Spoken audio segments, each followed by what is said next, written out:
ついさっき宇崎ちゃんは遊びたいの第2期が決定したみたいなのが発表されたようですね。どうも二日編集長の吉田です。今週は自分に関するニュースもあったりするので、ちょっとお伝えしたいと思います。ゲームショーをやってる最中のですね、深夜の日本放送で一人でこれを撮っております。さて、今日のニュースはこんな感じ。はい、9月19日に発表されましたが、これジャムプロジェクト初めてのドキュメンタリー映画ジャムプロジェクトザ・ムービー過去仮が2021年、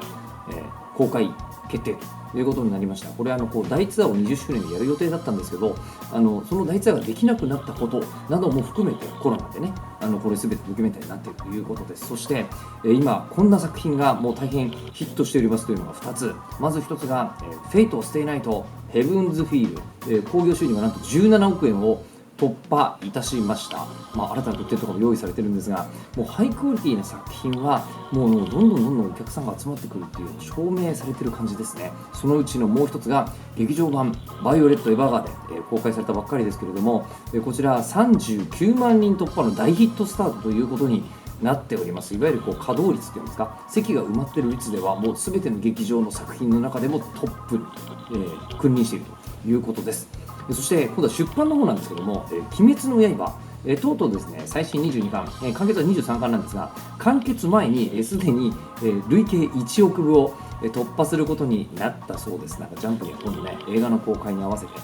新たな読み切りなども掲載されるらしいですよ。そしてもう一つ、全く今度は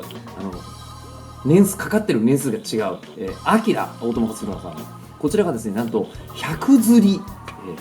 いいでしょうか、重版というのはもうね、市場に在庫がなくなったらもう一回かけるよというものがなんと100釣りを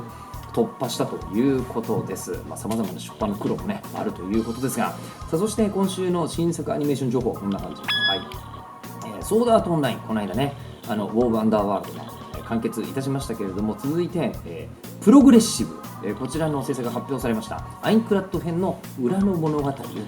ことなんですよね。そして9月の22日、ウィクロスシリーズ新アニメ、こちらが放送されることが決定いたしました。21年の1月で、今までウィクロスシリーズというとどちらかというとダークめなところが多かったんですけど、ここまで見た感じの絵でいうとちょっと明るいのかなっていう感じは受けております。実際のところはどうでしょうね。そして、ハンマーバキアニメ制作決定、ネットフリックス限定っていうやつですが、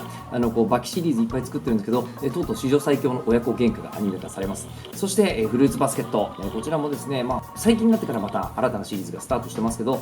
こちらのですね、ザ・ファイナル、完結編が2021年放送決定。そして、新しいところで言うと内海博子監督、フリーだったりとかバナナフィッシュの監督さんですね。この内海監督とボンズのオリジナルテレビアニメ SK8、これなんか結構ハードめな SF っぽい感じも受けてるんですけどね。で、どういう作品になるんでしょう。2021年1月から放送スタートというのが発表されました。そんな中、今週、ピックアップしたいニュースはこんな感じです。D4DJ プロジェクト戦略発表会がありまして、そこで大きなニュースが本当にいっぱいあったんですよ。ブシロードは本気でこのコンテンツを展開していくんだなってとってもよくわかる感じだったんですが、その中にですね、男女のレジェンドたちが登場するみたいなニュースがあって、で女性の方が水木奈々さん、レイチェルさん、サイレントサイレントヒナンチュさん、小宮有沙さんという、もうこの人たちだけでもすごいんですけど、男性側のユニットが、すいません、そんな中にですね、私が入っています、吉田久典という人間が。でこれでじゃあどんな人たちが男性が他のユニットなのかなと思ったら、まず、ブシロードだからっていうのはちょっと分かりますよね。大悟さんが入ってる、これは分かります。でバンガードの格好で思いっきり発表から出てきてましたけどね。でそして、他のメンバーが古谷徹さん、古谷徹さんは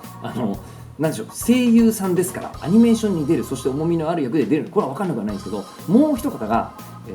竹中直人さんが出るんですよ。大河ドラマで主演を務めたことのある方が、D4DJ 出るって、DJ をテーマにした作品っていうことなんですけど、実は僕、これ個人的な見解です。DJ アニソンコム、アイドルに関してだけやらせていただいてますが、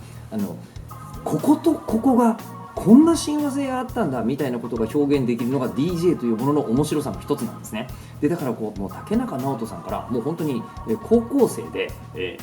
オーディションを受けて初めてこうアニメ作品にキャスティングされましたみたいな方もこうユニットの中にはいたりするんですね。そういう人たちを幅広く全て集めてつなげていくっていうことができる、こうつなげるが D4DJ のテーマっていうことなんですけど、そのつなげるということに関してのブシロードの本気を今回ひしひしと感じてるんですよね。だからある意味僕なんかを入れてみるのもそこまでつなげちゃうぞっていうことなんだと思うんですが、個人的にはこれあまりにも感じるところがあったんで、今回ノートというブログサービスで記事書いたりとかね、そこまでしておりますし、もしよろしければそちらの方も見てください。個人的に本当に D4DJ アニメとしても面白そうだなっていうふうに思ってますよ。ということで今週の2時2ニュースでした。